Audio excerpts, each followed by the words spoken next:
Why is it that companies like Ferrari, BMW, Audi can sell a car that gets you from point A to B for significantly more money than a brand like Ford or Honda? Well, it all comes down to brand. It all comes down to perceived value. In today's video, I want to teach you how you can become the Ferrari of the accounting firms so that people want to work with you. They perceive you as high value, they pay premium fees, and you, as a result, are able to grow the firm of your dreams. The truth is, the people building the firm that you are aspiring to build, the people out there doing it, it's not that they're necessarily any smarter than you, any more talented than you, but what they have done is they built a brand that allows them to attract these clients, to attract the talent to help them serve these clients, to ultimately build that firm that you are aiming to build. In today's video, I'm going to break down the exact steps that you need to take to build a brand so that you can achieve this goal that you have set out to achieve. If we have yet to meet before, my name's Katie Thomas. I'm a CPA, and I founded and run Leaders Online, a marketing agency that works with accounting firms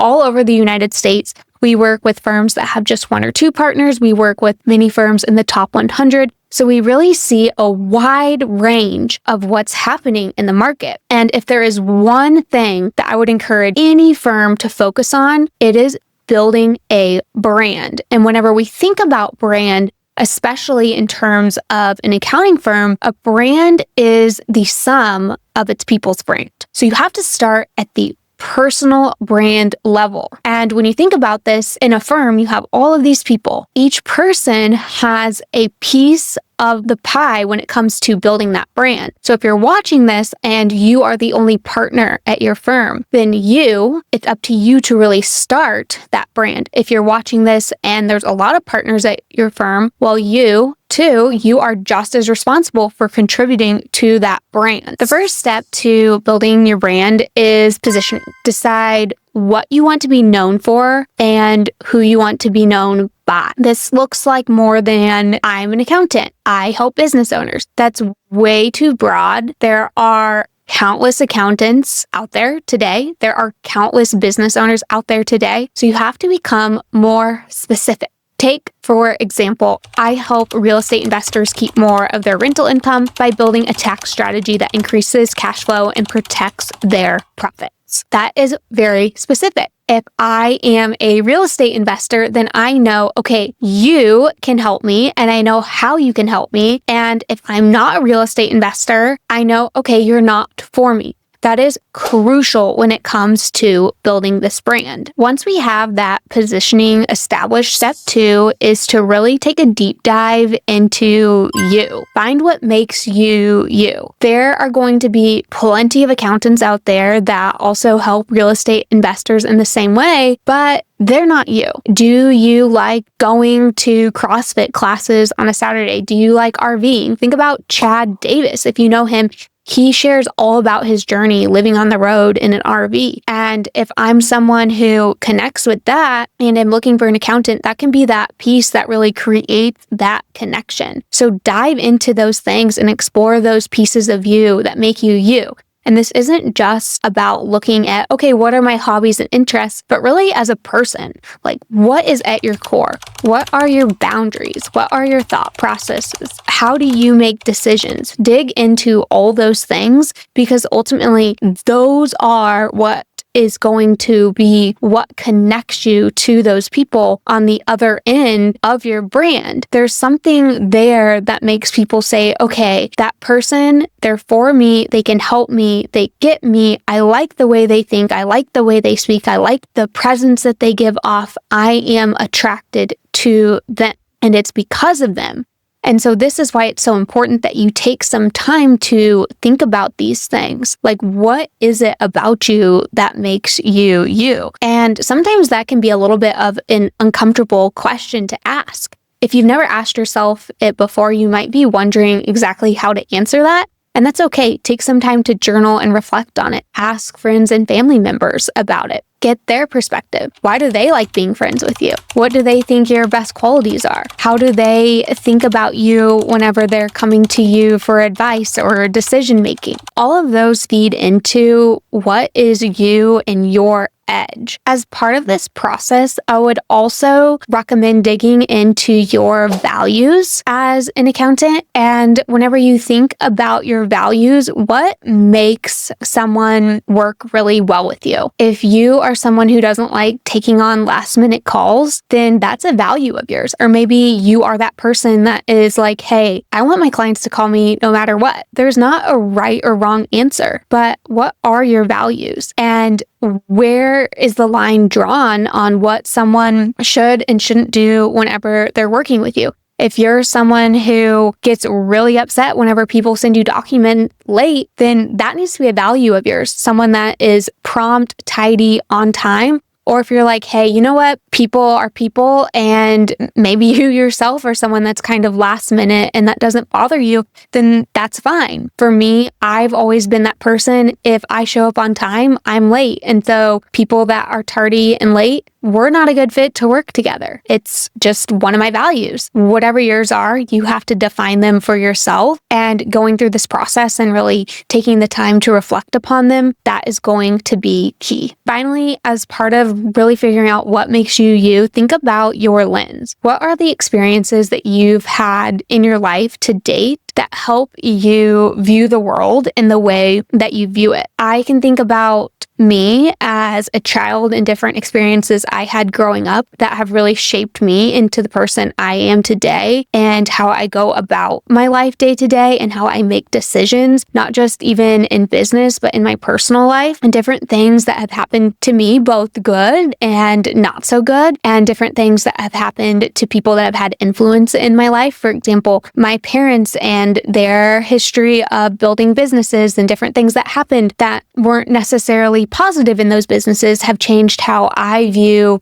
growing a business and my different levels of risk I want to take. And all of this feeds into what ultimately makes me me and what makes me different to work with from a different marketing agency. You as an accountant, you have a lens and you have experiences to share that contribute into what makes you you and ultimately what will make you the best accountant for someone to work with. Step 3 is going to be to pick one platform to focus on to start, to build this brand on. The best creators in the world, they're going to tell you to be everywhere. And I don't disagree with that being a North Star and a gold standard. That would be awesome if we can be everywhere. But the truth is, the best content creators, they have content teams of people. They have tons of people helping them do this. It's not just them. And for a lot of us, when we're just getting started, it is just us and maybe one person helping in the background. So start with one. And whenever you're thinking about, okay, what one do I start with? Ask yourself a few questions. One, what platforms are my ideal clients? Where are they hanging out?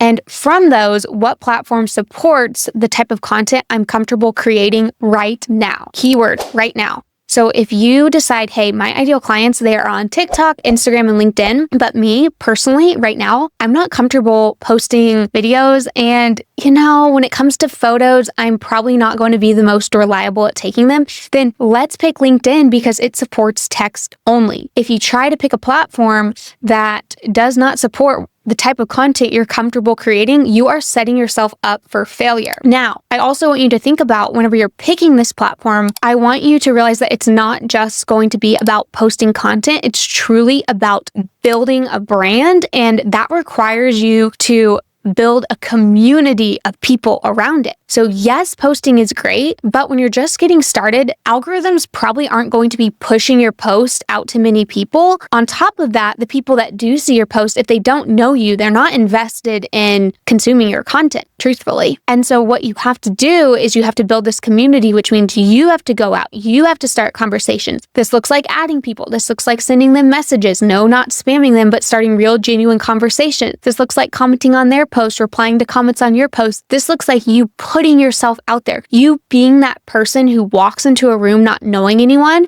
and walks up to people and says hi and starts conversations. I like to think of it like this. If you went to a networking event and you knew absolutely no one there, no one, and you sat in the corner of the room the whole time, what would happen? You would walk out of there likely feeling like you wasted your time, because you probably did. You didn't make any connections. You didn't get to know anyone. No one got to know you. The same thing happens on social media when you're trying to build a brand. If you're not willing to put yourself out there and say hello and start conversations, not a lot is going to happen. It's kind of like if you expect to walk into this networking event and just wear basically a logo on your shirt and people will start talking to you and asking you what that means. That's probably not going to happen. That's you essentially posting content. Content alone is great, but it is not what is going to really build your personal brand. It will support it, and we'll talk about that more later. But this platform you choose, you're going to have to commit to engaging on it and building that community along with posting the content. Step 4 is going to be consistency. This is where things get challenging. Whenever you've been posting for a month or 2 months or 3 months, you've been adding people, you've been starting conversations, it can be a really slow start. But with time, everything changes. If you stay consistent to this and you're posting 3 times a week, you are adding a couple people every single day, engaging with a couple people every single day, your life is going to look totally different a year from now.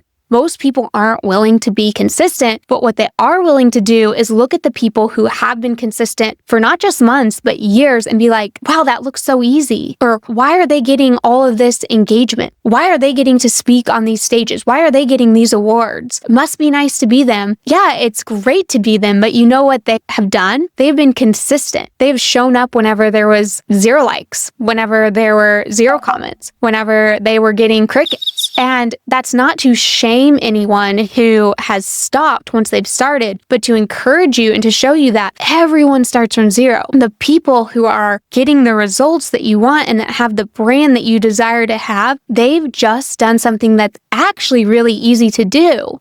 They've been consistent. It might be boring, but it's really easy to do. Very easy to do. Boring, but easy. Just like filming these YouTube videos. Do I get excited every time to film them? Absolutely not. It's actually a Friday afternoon right around lunchtime. And do you think I was super motivated to turn on my camera and film this? Absolutely not. But I'm consistent. And consistency, it always pays off. And it's something that anyone can do, which means you can too. Step 5 is to have 3 different pillars of content that you structure all of your content around. Now, you can absolutely post outside of these 3 pillars, but this gives you a foundation so you always know, okay, if I need to come up with some new content, let's look at these 3 buckets. And yes, I want to go back to my comment before where I said content doesn't do a lot initially, but here's what happens. These algorithms are smart. So as you are going out and you are adding people and starting conversations with people and engaging people that are all essentially this similar type person, the algorithms start to say like, hey, here's the type of person that, I'll use me, Katie engages with and is now engaging with Katie. Let's show Katie's content to this person. So as you go, your content matters more and more, and it starts to do more and more of the heavy lifting. It's just at the beginning, it often doesn't do as much of the heavy lifting. Now, when you're thinking about your pillars, don't get too hung up on this. It's just to give you some focus and direction to start. So you might be like, hey, I have these 3 pillars. One is margin and tax strategy. One is more delivery economics. One is trust, sales, and client psychology.